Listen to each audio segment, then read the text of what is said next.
what I'm concerned about is that we also have a functional department, right? That the officials sitting there, they can trust that their politician have their backs if they have just followed the rules, right? And that's my concern, that we also sometimes have to take care of our employees here at the municipality, as long as they follow the rules, right? Sometimes and I don't know what the English word is, but maybe it's called skøn, where you have to judge. It's not like a rule, but you have to judge if it's within here or whatever there. And that's where it can get, where it can vary from what a politician wants and from what an official wants.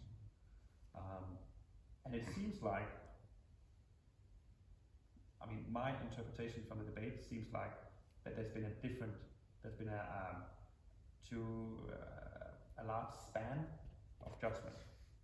In the old days, each family should have their own house and their garden, right?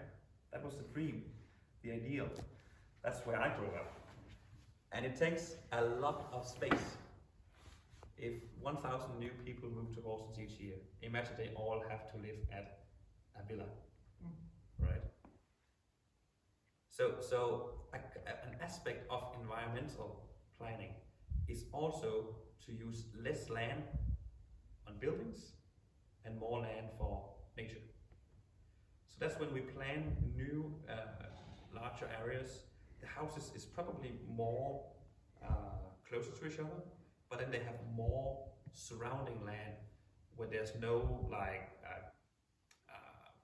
field grass, but it's more like wild nature. We try to not hide the wastewater or rainwater underneath. We try to make it on top of on the surface and use it recreational for small, not rivers, but lakes and stuff like that. So just to say that one part of environmental planning is that we need to live a bit more closer in the city center. The other part is that we need to build more sustainable. And we have the first børnehave in Denmark who is DGNB certified. We have the first elder care facility as well. And that's what we will try to make. We have a strategy for circular economy in the building, that our future planning and our future buildings should all be totally sustainable.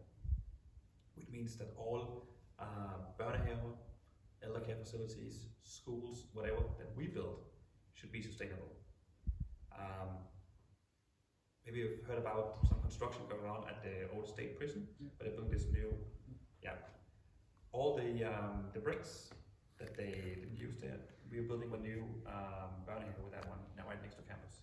So we're trying to use a circular use of construction material as well. So basically when you build something, you should be able to put it apart again and then reuse it. Yeah. Then you talk about electrical cars and buses, right?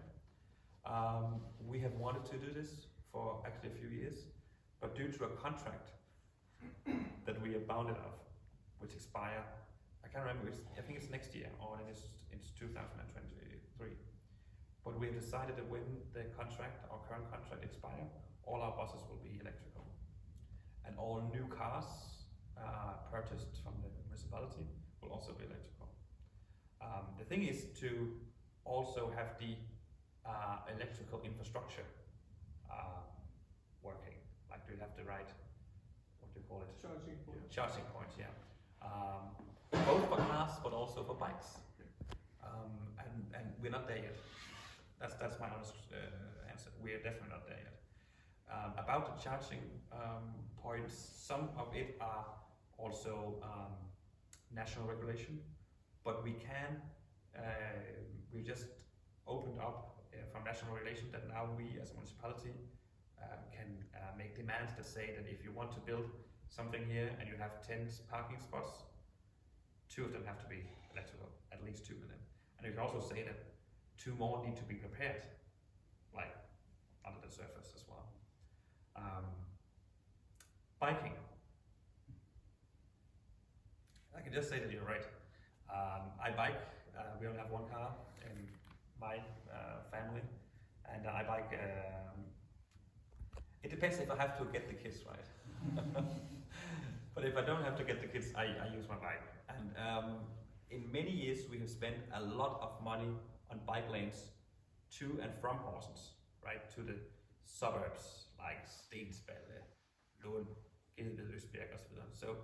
So how to get into Horsens is actually getting there. Have you seen when you go to the highway Horsens-Vig? You've seen the new, but all the lighting poles, right? Yeah, stuff like that. So we made it easier to get the longer commuters on bikes to get into Horsens. Now, the really tricky part is to make it more accessible inside Horsens, especially if you're crossing neighborhoods. If you're going from south to north, east to west, it's not very easy. And I think that at some point we need to start see if we need to go under or over in the city center in Horsens. And we do have some suggestions, we do have some planning, but it takes years because it's very expensive. But there's a new, do you know O Boulevard? Yeah. There's planning of having the O inside the city again, and there you have some, you do some infrastructural elements where it makes it, where you prioritize the bikes.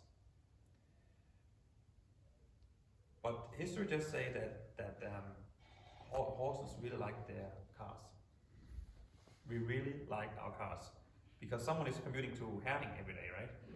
So we really like our cars, unfortunately. I think it's based on the, if I will say it, it's based on the security or safety of the bicycles within the town. And also the comfort, it's also the comfort, right? Of having a car when you need to pick up the kids, when you need to go out and do some shopping as well. And I think because Horsens, the way the demographic is in Horsens, we have a lot like us, like working people with small kids. And they sometimes are a bit challenged with the bikes, right? Because it is more easy to have a kid and some grocery bags in a car. Also, our public transport is not as highly developed as, for instance, Aarhus and Copenhagen. But that should not make it an excuse for not doing more. I'm just saying that historically we have really liked our cars and Horsens. And we can also see international students as well. I mean, sometimes I am stunned that they come with a car from Spain or Romania or wherever, right? I'm just thinking, what? And sometimes when I talk to them, it's because, well, we didn't know if you could actually buy here. Years ago, I proposed a bill saying that we should buy fair trade products. Fair trade, coffee, tea, banana, and stuff like that. Some was really against it. And it was a debate also on national level whether we are allowed to do progressive purchasing policy. Because it's kind of a foreign policy question, right? I was arguing it's just fair rights for those who is producing the products, right? So sometimes we have a debate on how far can we go as a local government in the foreign policy issues. But I have been, I was chairman of the Internationalization Committee a few years ago, and we do have some committees coming here, like on delegation, and we always are open to show and tell other countries if they want to learn from us, as well as we would love to learn from them. Yeah.